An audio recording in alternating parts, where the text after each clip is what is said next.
बेटा बाप के बाहर बुलावा चाहे, अरे पापा के बाहर बुलावा क्या, हम तो सदा उनके दरवाजे ही खड़े रहते हैं। कभी भूल करके गुरु के पास अपना अहंकार मत रखना, अपना बुलावे का इंतजार मत करना। उनकी बात जितने बार तुम बिना बुलाए जाओगे उतने ही तुम्हारे लिए महाशक्तियां प्राप्त होंगी बिना बुलाए। बहुत बड़ा मोटिवेशन दे रहा हूं मानो। गुरु के पास कभी भी हो बिना बुलाए। ये बात अलग है कि वो व्यस्त हैं तो उनसे अनुमति लेना कि मैं आ जाऊं क्या, दोनों में कितना अंतर है। आने की पूछना और गुरु का बुलाना, दोनों में अंतर बताओ कितना है। आने का मन गुरु ने बुलाया सो आ रहे हो कि तुम्हारा खुद मन आने का है, तो फिर अनुमति लेने में कोई बाधा नहीं है। क्या पता क्या कर रहे हैं, समय है कि नहीं। लेकिन मन में गुरु के पास जाने का भाव स्वयं करना। कभी स्वप्न में एक कोई वरदान मांगे तो एक ही बात कहना, भगवान मुझे एक वरदान दे दो। कभी मेरे मन में ये भाव नहीं आ जाए कि गुरु मुझे बुला लेवे,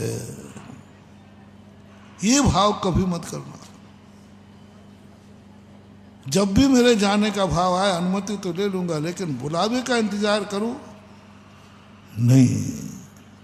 और कभी गुरु बुला लेवे तब अपन जाएंगे मंदिर में।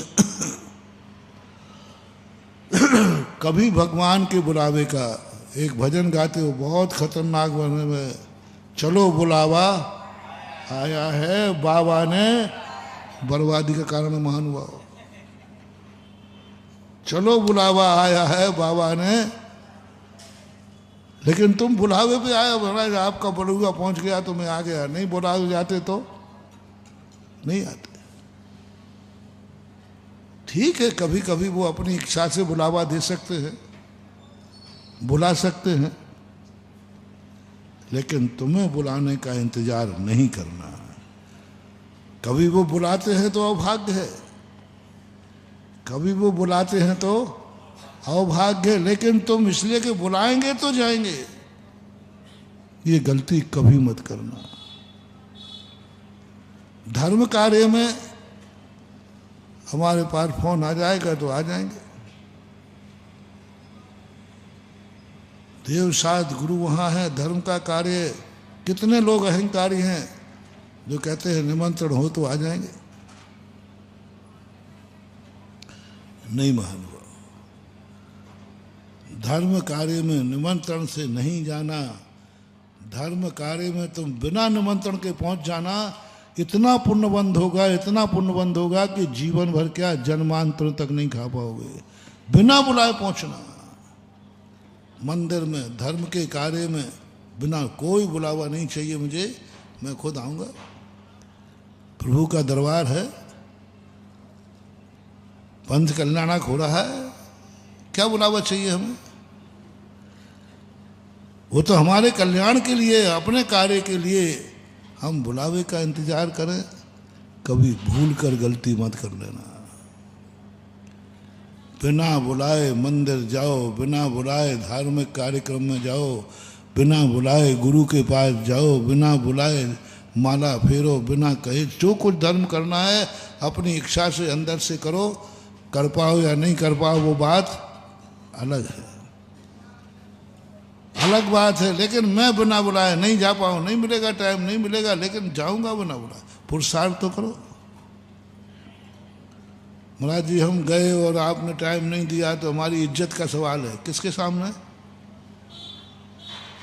अरे गुरु के सामने यदि गुरु से तेरा अपमान हो जाए तो समझ लेना तेरा बेड़ा पार हो गया, क्योंकि अपमान गुरु ने किया है। गुरु से यदि कठोर वचन मिल जाए, गुरु अपमान कर दे, अंदर लड्डू फोड़ना, गुरु ने कहते निकल जाए यहाँ से, चला आता है फालतू, बल्ले बल्ले हो गए तुम्हारे, बल्ले बल्ले हो गए तुम्हारे। वो तपस्वी कहला जाता है। गुरु की फटकार को तप कहते हैं, जिसे प्रायश्चित कहते हैं। गुरु की फटकार प्रायश्चित कहलाती है। प्रायश्चित अनेक प्रकार का होता है। तप नियम दे देते हैं और कई बार फटकार ही उनकी प्रायश्चित है, बस कुछ नहीं दिया। महाराज जी कुछ नहीं कहती, उठ जाए, याद चला आता है। यदि ये कभी तुम्हें मिल जाए बेटा, समझ लेना प्रायश्चित मिल गया। फटकार ही प्रायश्चित है। उन्होंने तुम्हें अपने सामने से उठा दिया, उठ जाओ यहां से, समझ लेना प्रायश्चित मिल गया। उठ जाना भी प्रायश्चित है, तुम समझ नहीं पाए कि ये भी प्रायश्चित होता है,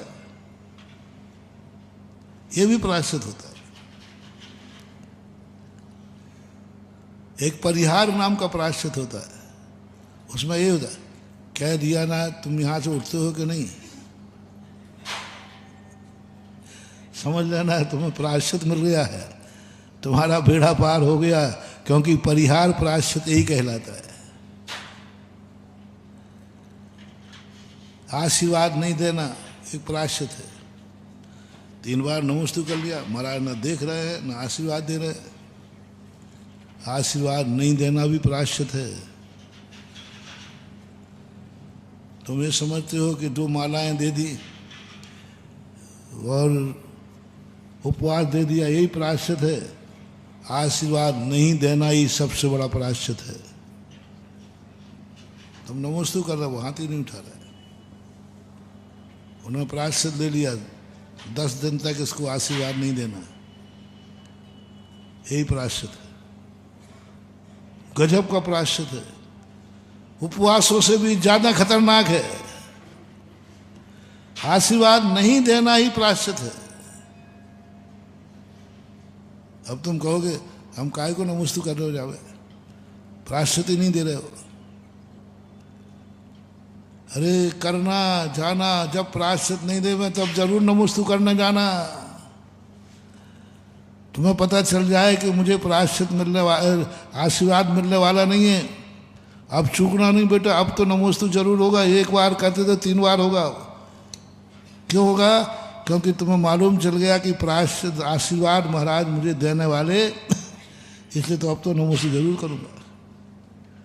और तुम कब करते हो?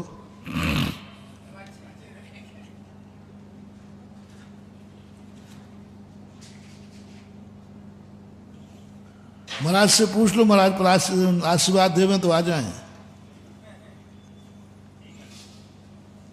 आशीर्वाद देवें तो आ जाए, नहीं तो अपने काय को बेफालतू, हमारे पास समय थोड़ी है। हमारा नमस्ते ऐसे ही थोड़ी है। ओहो, बहुत बड़ा सोच महानुभाव।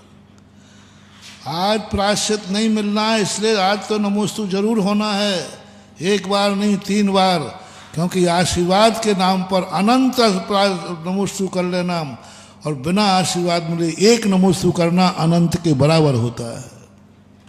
1000 तुमने नमोस्तु किए और 1000 आशीर्वाद मिल गए, उसका फल उतना नहीं है। और तुमने 1 नमोस्तु किया और आशीर्वाद नहीं मिला, फिर भी तुमने नमोस्तु कर लिया, वो नमोस्तु तुम्हारा अंतरंग का है, सम्यक दर्शन का है। तुम समझ गए कि नहीं, ये आशीर्वाद नहीं मिलना है तो प्रायश्चित है, प्रायश्चित तप है। आशीर्वाद मिलने पर तुम तपस्वी नहीं, और आशीर्वाद नहीं मिलने पर तुम तपस्वी कहलाओगे।